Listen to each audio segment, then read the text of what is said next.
Crane ముందు భాగంలో నుంచి ఒక క్రేను వెనక భాగంలో ఉన్నటువంటి క్రేను ముందుకు పుష్ చేస్తుంటే ముందు భాగంలో ఉన్నటువంటి ఆ క్రేను ముందుకు లాక్కెళ్తున్నటువంటి పరిస్థితి. అయితే ఈ బస్సునంతా కూడా ప్రమాదం జరిగిన 3 గంటల సమయంలో తెల్లవారుజామున ప్రమాదం జరిగింది. కాబట్టి ఈ ప్రమాదం జరిగిన తర్వాత ట్రాఫిక్ అంతా చాలా ఇబ్బందులు అయినాయి. వన్ సైడ్ వాహనాల రాకపోకలు కొనసాగుతున్నాయి. అయితే ఈ వాహనాల దారులకు కూడా ఇది నేషనల్ హైవే, హైదరాబాద్ నుంచి బెంగళూరు వెళ్ళేటువంటి 44వ జాతీయ రహదారి కాబట్టి ఉదయం నుంచి కూడా కొంత పబ్లిక్ రాకపోకలకు అంతరాయం కలిగింది. ఈ బస్సు అంతా కూడా పూర్తిగా దాదాపుగా కాలిపోవడంతో బస్సులో ఒక సైడ్ అంతా కూడా కొంత దూరం వరకు క్లోజ్ చేశారు. దీనివల్ల రాకపోకలు ఒక సైడ్ నుంచే తెల్లవారుజాము నుండే కొనసాగుతున్నాయి. అయితే ఈ బస్సు కొంత వాహనదారులకు రాకపోకలకు ఇబ్బందికరంగా ఉండడంతో ఈ బస్సును ఎట్టకేలకు తొలగిస్తేనే బాగుంటుందని భావించి పోలీసులు బస్సును తొలగిస్తూ అయితే ముందుకు తీసుకెళ్తున్నారు. పక్కనే కొంత ఒక జాతీయ రహదారి పక్కనే ఇక్కడే ఉంచి బస్సును ముందుకు తరలిస్తున్నారు. అయితే వెనుక భాగంలో పూర్తిగా డ్యామేజ్ అయింది ఇంజిన్ భాగం కాబట్టి, అయినప్పటికీ కూడా పార్ట్స్ అన్ని కూడా కొంత ఊడిపోతున్నాయి. ఎందుకంటే బాగా కాలిపోయింది కాబట్టి దీనికి సపోర్టెడ్గా ఉన్నటువంటి భాగాలన్నీ కూడా కొన్ని విడి భాగాలన్నీ కూడా పూర్తిగా పోయినాయి. బ్యాక్ సైడ్ నుండి జేసీబీతో ముందుకు పుష్ చేస్తున్నటువంటి క్రమంలో పూర్తిగా మరికొన్ని పార్ట్స్ కూడా కట్ అయిపోతున్నటువంటి పరిస్థితి.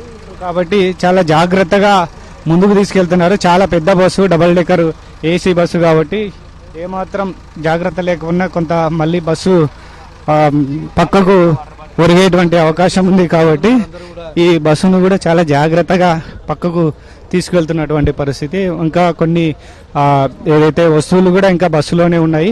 అయితే ముఖ్యమైనటువంటి వస్తువులు అయితేనేమి, డెడ్ బాడీకి సంబంధించినటువంటి ముఖ్యమైన ఆధారాలన్నీ కూడా అధికారులు ఏదైతే క్లూస్ టీమ్ సిబ్బంది, పోలీసులు, రెవెన్యూ అధికారులు తీసుకెళ్లడం జరిగింది. ఇక బస్సుకు సంబంధించిన ఏవి ఇక్కడ లేకపోతే కేవలం 2 వెనుక భాగంలో ఉన్నటువంటి 2 టైర్స్ ద్వారా మాత్రమే బస్సును మూవ్ చేస్తున్నారు. ముందు భాగంలో ఉన్నటువంటి టైర్లన్నీ పూర్తిగా కాలిపోయినాయి. కనీసం ఏమీ కూడా ఒక్క టైర్ కూడా లేనటువంటి పరిస్థితి. రైట్ సైడ్ బాగా కాలిపోయింది. లెఫ్ట్ సైడ్ మాత్రం కొంతవరకు ఇంకా కొంత భాగం ఇంకా బాగానే ఉంది. సో ఈ బ్యాక్ సైడ్ ఉన్నటువంటి 2 టైర్ల ద్వారా బస్సును ముందుకు మూవ్ చేస్తున్నటువంటి పరిస్థితి. అయితే ఒక జాతీయ రహదారి పక్కనే, అంటే ఈ సంఘటన జరిగిన కొద్ది దూరం ముందరనే కొంత ఖాళీ ప్లేస్ ఉంది. ఈ ఖాళీ ప్లేస్లోనే ఇక్కడ బస్సును అయితే ఉంచుతున్నారు. సో ఈ బస్సు అంతా కూడా మూవ్ అవుతుంటే ఇంకా మరి కాసేపట్లోనే ఏదైతే ఒక సైడ్ అంతా రాకపోకలను పూర్తిగా ఆపివేశారు.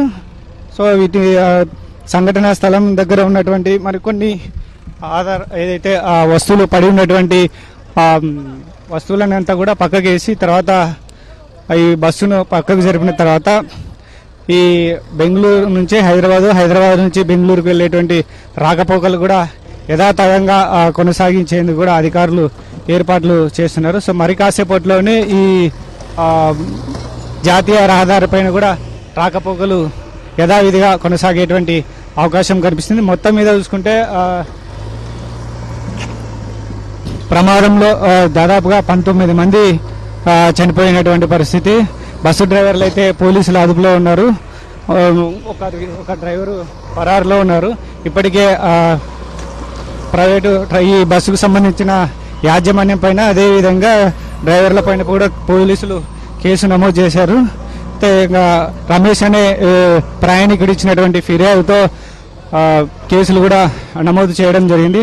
ఓవరాల్ చూసుకుంటే ఈ బస్సును కూడా చాలా అత్యంత జాగ్రత్తగా ఏదైతే పోలీసులు ఒక జేసీబీ ద్వారా మరో క్రేన్ ద్వారా కూడా అయితే జాతీయ రహదారి పక్కకు చేసినటువంటి పరిస్థితి. మరి కాసేపట్లోనే ఒక జాతీయ రహదారి పైన కూడా రాకపోకలు యథావిధిగా కొనసాగనున్నాయి.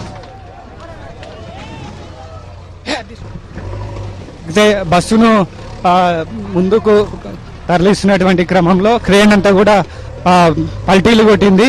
సో డ్రైవర్ కూడా చాలా జాగ్రత్తగా ముందుకు తీసుకెళ్తున్నట్టు భారీ క్రేన్ ఉంది. ఆ భారీ క్రేన్ ముందుకు తీసుకెళ్తున్నటువంటి క్రమంలో క్రేన్ అంతా కూడా తిరిగి పడింది. సో తిరిగి పడినప్పుడు అందులో ఉన్నటువంటి డ్రైవర్ కూడా ఏమన్నా అయిందా అని కూడా పోలీసులు సిబ్బంది అందరూ అక్కడికి వెళ్ళి క్యాబిన్లో ఇరుక్కుపోయినటువంటి డ్రైవర్ను బయటికి తీసినారు.